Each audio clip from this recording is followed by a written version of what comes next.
6 साल गुजर चुके हैं, अभी तक APS शुहदा के लवाहिकीन इंसाफ के मुंतज़िर हैं। अगर ये रियासत उनके बच्चों की हिफाजत नहीं कर सकी तो कम से कम उनको इंसाफ तो मुहैया करे। नेक्टा ने लॉ इन्फोर्समेंट एजेंसीज को, जिसमें पुलिस और आर्मी शामिल है, उनको ये कहा था कि जितने भी आर्मी रन स्कूल हैं उन पर सिक्योरिटी बढ़ाएं, वो हाई अलर्ट में, उनमें दहशतगर्दी का ख़तरा है। लेकिन उनके जो वार्निंग थी उसको नज़रअंदाज किया अगर सिक्योरिटी नहीं बढ़ाई।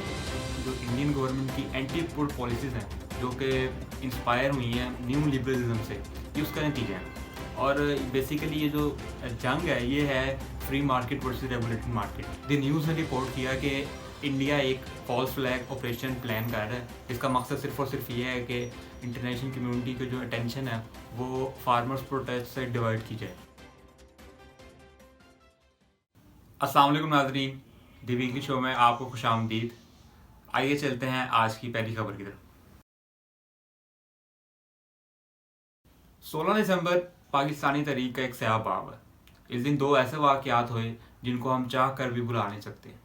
एक सानिया 16 दिसंबर 1971 को हुआ जब पाकिस्तान के दो टुकड़े हुए। वो क्यों हुए, कैसे हुए, उस पर किसी और दिन तफसील से बात करेंगे। आज हम जिस साने पर बात करने वाले हैं वो हुआ था 16 दिसंबर 2014 को, जब तहरीक तालिबान पाकिस्तान के 6 दहशतगर्दों ने आर्मी पब्लिक स्कूल पेशावर में हमला किया। इसके नतीजे में 144 से ज़्यादा लोगों ने अपनी जानें खोईं। वो शहीद हुए, जिसमें 132 बच्चे शामिल थे। ये ऑफिशियल फिगर है। जो इंडिपेंडेंट सोर्सेज हैं उनका कहना है कि अमवात इससे कहीं ज़्यादा हुई थी। और बुध जो भी गुजरा है, इस दिन APS अटैक की छठी बरसी थी। और इसी दिन पाकिस्तान के फॉरेन मिनिस्टर शामुल कुरैशी ने अफ़गान तालिबान के एक हाई लेवल डेलीगेशन को इस्लामाबाद में वेलकम किया। उनको VVIP प्रोटोकॉल दिया गया। ये वही अफ़गान तालिबान है जिनकी तहरीक तालिबान पाकिस्तान ऑफ शूट है। जब वॉर ऑन टेरर स्टार्ट हुई तो इन्होंने उनसे लैदगी तैयार की और पाकिस्तान में आके अपनी कार्रवाइयों को पाकिस्तान में सर अंजाम दिया। इनकी आइडियोलॉजी में भी कोई ख़ासा फ़र्क नहीं है, मोर और लेस सेम है। फ़र्क सिर्फ इतना है कि वो अफ़गानिस्तान में वही कार्रवाइयाँ करते हैं जो ये पाकिस्तान में करते हैं। उन्हीं के लोगों को उसी दिन यहाँ पे बुलाया गया, उनको एक इतनी हाई लेवल रिसेप्शन दी गई। अब इसका फैसला आप लोगों ने करना है कि ये सिर्फ एक आयरनी है या कुछ और। नाज़रीन, APS वाक़या को 6 साल गुजर चुके हैं, लेकिन अभी तक APS शुहदा के जो लवाहिकीन हैं वो इंसाफ ढूंढ रहे हैं, इंसाफ तलब कर रहे हैं। उनको इंसाफ अभी तक नहीं मिला। पहले तो वो 4 साल डिमांड करते रहे जुडिशल कमीशन, जो कि नहीं बनाया गया। और फिर 2018 में एक सो मोटो लिया गया उस वक्त के चीफ जस्टिस की तरफ से, जिसके नतीजे में जुडिशल कमीशन बनाया गया, जिसकी रिपोर्ट जो है वो 2 माह पहले अक्टूबर में आई है। उस रिपोर्ट में ये कहा गया कि नेक्टा ने लॉ इन्फोर्समेंट एजेंसीज को, जिसमें पुलिस और आर्मी शामिल है, उनको ये कहा था कि जितने भी आर्मी रन स्कूल्स हैं उन पर सिक्योरिटी बढ़ाएं, वो हाई अलर्ट में, उनमें दहशतगर्दी का ख़तरा है। लेकिन उनके जो वार्निंग थी उसको नज़रअंदाज किया अगर सिक्योरिटी नहीं बढ़ाई गई, और जिसके नतीजे में फिर वो APS का वाक़या हुआ। ये रिपोर्ट में कहा गया। उसके अलावा कुछ और उन्होंने वजूहात बताई। लेकिन जो APS लवाहिकीन का एक प्लेटफॉर्म है APS शुहदा फोरम, जो कि अपनी डिमांड इस फोरम के थ्रू अपनी डिमांड सामने रखता है और गवर्नमेंट से बातचीत करता है। और जितने भी सारी गवर्नमेंट के साथ और बाकी इदारों के साथ उनकी बातचीत होती है वो उस फोरम के थ्रू होती है। उन्होंने इस रिपोर्ट को रिजेक्ट कर दिया, और सिर्फ रिजेक्ट नहीं किया, और ये भी कहा है कि इस रिपोर्ट ने जो हमारे दुख हैं उनको उनमें और इजाफा किया है, और इन्होंने हमें, इस रिपोर्ट ने हमें इंसाफ नहीं दिया। APS शुहदा फोरम का ये मौक़िफ़ है कि जो असल मुजरिमान हैं वो अभी तक कानून की गिरफ्त में नहीं आए। उनका जो इशारा है वो एहसानुल्लाह एहसान की तरफ है, जो कि इस साल जनवरी में पाकिस्तानी सिक्योरिटी एजेंसीज की हिरासत से फ़रार हो गए। पिछले साल दिसंबर में APS शुहदा फोरम ने पेशावर हाई कोर्ट में एक पिटीशन दायर की, जिसमें उन्होंने कहा कि एहसानुल्लाह एहसान ने ये कन्फेस किया कि उसकी इन्वॉल्वमेंट थी APS अटैक में। उसके बावजूद उसके खिलाफ जो है वो कोई इंक्वायरी नहीं बिठाई, उसको कोर्ट में ट्राई नहीं किया गया, उसके खिलाफ कोई केस नहीं चलाया गया। और हमें खदशा है, उनको ये खदशा था कि अनकरीब एहसानुल्लाह एहसान को या छोड़ दिया जाएगा या उसको माफ़ कर दिया जाएगा। जिस पिटीशन के ऊपर पेशावर हाई कोर्ट ने ये फैसला किया था और सिंध लॉ इन्फोर्समेंट एजेंसीज को डायरेक्ट किया था कि जब तक वो आपके पास है एहसानुल्लाह एहसान और उसकी इन्वेस्टिगेशन चल रही है तब तक उसको छोड़ा नहीं जा सकता, क्योंकि ये जो हक है सिर्फ और सिर्फ APS फैमिलीज़ के पास है। और फिर जनवरी में एक इंडियन न्यूज़ आउटलेट ये खबर ब्रेक करती है कि एहसानुल्लाह एहसान जो है वो पाकिस्तान से भाग गए हैं। और उस टाइम पाकिस्तानी मीडिया ने ये रिपोर्ट कहीं पे भी खबर नहीं की। और 1 महीने बाद फरवरी में जब पाकिस्तान में ये रिपोर्टिंग स्टार्ट हुई उसके ऊपर, तो फिर एहसान उल्लाह खान ने एक ऑडियो क्लिप अपनी जारी की जिसमें उन्होंने सारा वो अपना भागने का जो प्रोसेस था उसको बताया। और वो सुनकर ऐसा लगता है कि वो कोई हाई प्रोफाइल टेररिस्ट नहीं बल्कि गली मोहल्ले के चोर थे जो किसी जेल से या बल्कि पुलिस की हिरासत से भाग गए हैं। उसमें उन्होंने बताया कि कैसे उन्होंने उनको जिस घर में बंद किया गया था वहाँ पे उन्होंने 2 दिन पहले उसकी पिछले दरवाजे की कुंडी तोड़ी, और फिर उन्होंने 2 दिन बाद ऑनलाइन टैक्सी मंगवाई और उसमें फैमिली समेत वो भाग गए। और सिर्फ उस घर से नहीं भागे बल्कि उस दिन उस पूरी रात उन्होंने सफ़र किया और अगले दिन भी सफ़र किया, और वो 2 दिन बाद पाकिस्तानी हदूद से भी बाहर जा चुके थे, यानी कि पाकिस्तान से 2 दिन बाद वो निकल गए थे। ये उनका मौक़िफ़ है। आर्मी ने अपना मौक़िफ़ अगस्त में जारी किया, अभी 6 महीने बाद उनकी फ़रार के, और ये कहा कि वो किसी ऑपरेशन के दौरान जो हैं वो फ़रार हुए हैं, घर से फ़रार नहीं हुए। अब अगर ऑपरेशन के दौरान फ़रार हुए हैं तो क्या वो अपनी फैमिली समेत ऑपरेशन में हिस्सा ले रहे थे, तो फैमिली समेत वो भाग गए। अगर फैमिली उनकी यहाँ पे है तो उनकी उसके ऊपर कोई किसी सहाफ़ी ने उस पर रिपोर्ट नहीं किया, ना आर्मी की तरफ से कहा ये बताया गया कि उनकी फैमिली भी यहीं पे है, तो वो तो उनका तो ये मौक़िफ़ है कि वो फैमिली समेत भागें। तो ये एक बड़ी मिस्ट्री है कि वो खुद भागे हैं या उनको भगाया गया है किसी डील में। उसका ताल्लुक अफगान पीस प्रोसेस से भी हो सकता है, लेकिन ये बहुत बड़ी ज़्यादती थी एपीएस के जो शोहद हैं उनके लोहायकीन के साथ, पाकिस्तान के साथ, कि इतने हाई प्रोफाइल टेररिस्ट कैसे पाकिस्तान की जो ये क्लेम करते हैं कि हम एक नंबर 1 एजेंसी हैं और हमारी जो पूरे दुनिया में हमारा नाम है, तो वो कैसे एक हाई प्रोफाइल टेररिस्ट आपकी हिरासत से फ़रार हो गए इतनी आसानी से, वो भी।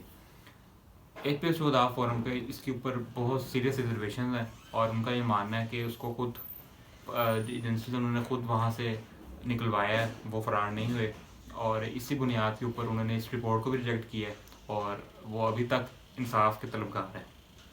हम आज़ाद लब के प्लेटफॉर्म से रियासत से ये अपील करते हैं कि आप कम अज़ कम अगर उन बच्चों को उनकी हिफाजत नहीं कर सके, उनको बचा नहीं सके, तो उनके जो लवाहिकीन हैं उनको इंसाफ तो दें कम अज़ कम, और एहसान को दोबारा पकड़ें किसी भी तरीके से। अब वो खुद भागा है या भगाया गया है, उसको दोबारा रिकैप्चर किया जाए, उसको पाकिस्तान की जो अदालतें हैं वहाँ पे उसको ट्राई किया जाए, और जो लवाहिकीन हैं उनको इंसाफ दिया जाए, और जो भी उनकी डिमांड है, जो भी उनकी ग्रीवेंसेस हैं, उनको एक अच्छे मानों में एड्रेस किया जाए।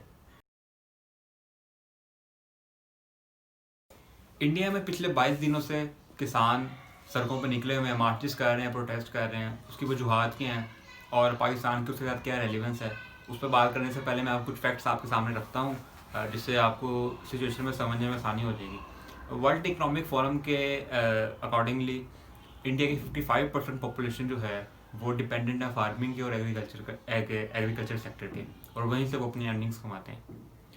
उसके बावजूद एक इंडियन रिपोर्ट के मुताबिक 28 लोग रोज़ाना इंडिया में जो कि डिपेंडेंट है फार्मिंग के वो सुसाइड करते हैं।